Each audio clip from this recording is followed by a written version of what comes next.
நபி ஸல்லல்லாஹு அலைஹி வஸல்லம் அவர்கள் கூறினார்கள், சொர்க்கவாசிகள் சொர்க்கத்தில் நுழைந்து விடும்போது அவர்களிடம் அல்லாஹ், உங்களுக்கு நான் இன்னும் கூடுதலாக ஏதேனும் வழங்க வேண்டுமென நீங்கள் விரும்புகின்றீர்களா என்று கேட்பான்.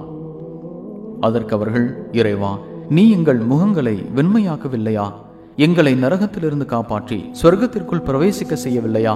இதைவிட கூடுதலாக எங்களுக்கு வேறென்ன வேண்டும் என்று கேட்பார்கள். அப்போது அல்லாஹ் திரையை விலக்கி விடுவான். அப்போது தம் இறைவனை காணும் அவர்களுக்கு அவனை காண்பதை விட மிகவும் விருப்பமானது வேறெதுவும் வழங்கப்பட்டிராது. இதை சுஹைப் ரலியல்லாஹு அன்ஹு அவர்கள் அறிவிக்கின்றார்கள். அடுத்த சஹீஹ் முஸ்லிம் 298வது ஹதீஸில், பிறகு நன்மை புரிந்தோருக்கு நன்மையும் அதைவிட அதிகமும் கிடைக்கும் எனும் 10வது அத்தியாயம் 26வது வசனத்தையும் நபி ஸல்லல்லாஹு அலைஹி வஸல்லம் அவர்கள் ஓதி காட்டினார்கள் என்று அதிகப்படியாக இடம்பெற்றுள்ளது.